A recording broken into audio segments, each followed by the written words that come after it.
Fichter Friday, welcome back. This week I'll be continuing to discuss altitude or collision training, things that I've learned from Dan. Fichter Friday, trying to share things that Dan and Want to Get Fast have taught me and trying to start a trend where more people will share some of those things so that we could all learn together. Last week's video talked about my inspiration behind Fichter Fridays, which was an article that Dan Fichter and Matt Van Dyke wrote. So last week's video has some of my takeaways from that article, as well as some DB Hammer, Franz Bosch, co-contraction, static spring type of things. So if you're interested in that, please go back and watch last week's video. As always, a reminder, please subscribe to Dan's Patreon channel, and a lot of this content you can find on either CoachTube or previous Track Football Consortium replays, all available for purchase. This week, I wanted to share a few stories about my experience with altitude drops. So first and foremost, in my training with my athletes, I call them depth drops. And that's just because I had previously been using depth jumps. And so depth drops just kind of snuck in and kind of worked pretty easy. The athletes understood of I stand on top of a box, I step off, and I either just drop and land, or with a depth jump, I drop, land, and then jump after. So when I write out all of my workouts in there, I always have depth drops. And that's just, typical strength conditioning of, taking something, modifying the name, and changing it up for your setting. Now, in typical fashion, my first experience with altitude training came from the guys that I learned a lot from. They are my iron sharpens iron, and that is Blair Bennett and Ross Garner. Two guys who worked with me at Liberty, the three of us simultaneously for a year, which was a glorious year. And they always kind of just are the first exposures of things for me. So I remember they were in the weight room and they were holding 5-pound weights, dropping them and catching them, dropping and catching. And I believe Blair was onto that for men's volleyball or perhaps even our swim team. And then I saw Ross doing the same thing, drop catch, rebound. So I saw them doing that training and just wasn't really for me at the time. And then lo and behold, all these years later, finally learned what they were doing, why they were doing it. And again, Blair Bennett, Ross Garner, always ahead of the time and people that kind of are my first exposure to a lot of things. So if you've ever met me in person, I'm 5'11", not the greatest athlete in the world, but I had this kind of thought and idea of before I turned 30, I'm going to try to dunk a basketball. Okay, so this was 2-3 years ago. And the biggest aha moment came for me when I was doing depth drops in the weight room, and I was supersetting that with jumping up here in the weight room and trying to touch a pipe. In a lot of Dan's presentations, he'll have a slide come up, and I believe it's from Jay Schroeder, the quote where you'll never jump 40 inches unless your body feels it's safe to land from 40 inches. And I heard that, I got it, I understood it, but I really didn't get it until this day where I was doing my depth drops at a 30-inch height and landing them, sticking them, feeling great. I was supersetting that, coming over, jumping, touching a pipe. And then I said, wait, let me try this out. So I moved my box directly under the pipe that I was touching. I reached up, and lo and behold, when I outstretched my arm, exactly where I was touching with that, touching the pipe, was the exact height of 30 inches, or the distance of 30 inches from the box I was stepping off of. So it helped me understand in that moment that a 30-inch depth drop wasn't enough to stress my body because I already knew I could safely land from that height, right? My body just knew that. Approach jump, 30 inches, no problem. So that day in my training, I took a 45-pound plate, I placed it on top of my 30-inch box, I stood on top of it, and I went, whoa.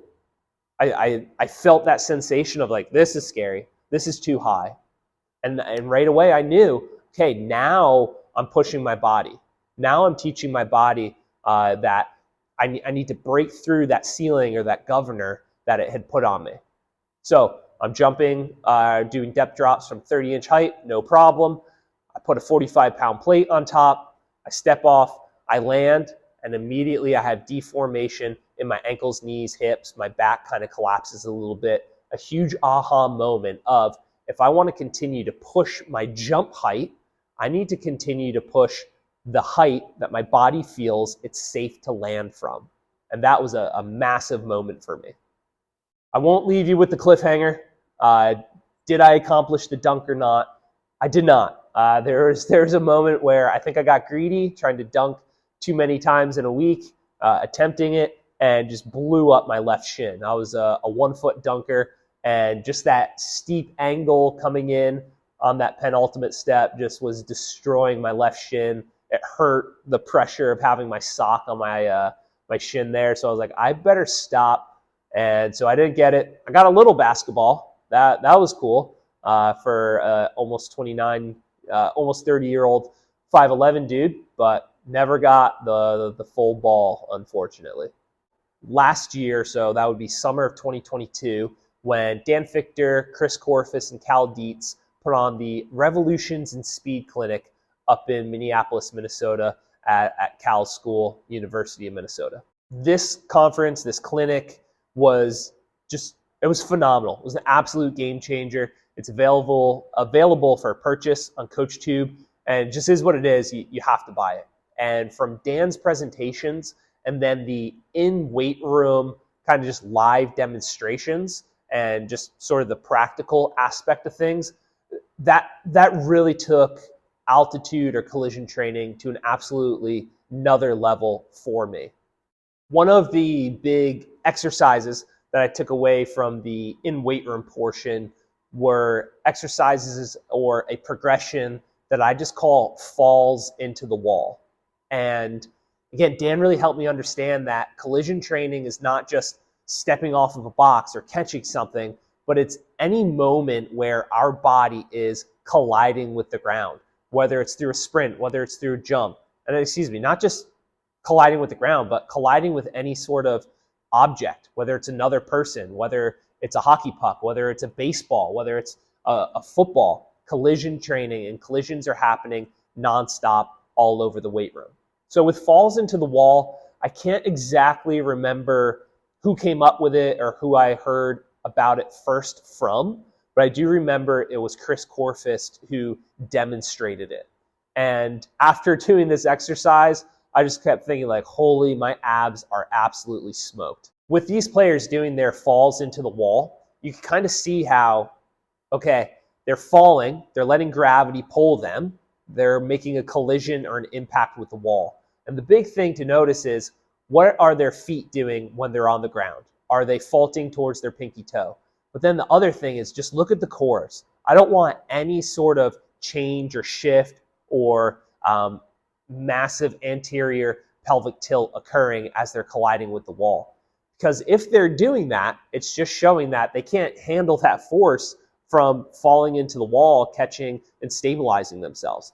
So if they can't do that, how on earth are they going to be able to withstand or handle those forces as they're sprinting either in a hallway or on a field or on the ice? How the fall into the wall exercise makes sense for me and the way I teach it to my athletes is when I'm sprinting, I want all my momentum, everything in my body going forward, okay?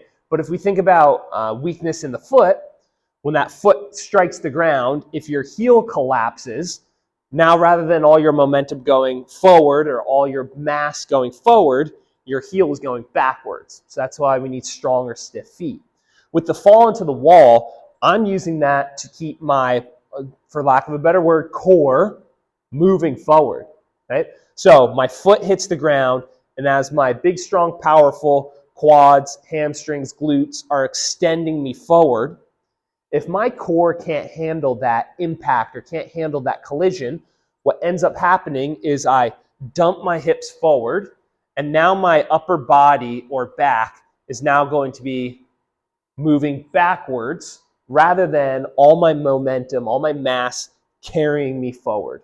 So the fall into the wall exercise for me is massive for the core of coordinating the body, creating a co-contraction of, during that moment of impact or collision, keeping my center of mass, keeping my momentum of my body all moving forward versus my hips extending behind me, not being able to handle that collision, and then therefore my hips dump forward, my shoulders come back ever so slightly, And now rather than going forward, part of my body is moving backward, which is not ideal when we're trying to move in a specific direction, to have part of your body moving in that other direction. And again, that's something that I learned at this clinic with falls into the wall. Thanks for watching. This has been part 2 of a collision training series. Please subscribe to Want to Get Fast on Patreon, and you can learn more about these methods. Don't forget, please share some of your collision training experiences through either a comment, a video, DM me. I want to learn from you as well. And thank you for watching Fichter Friday.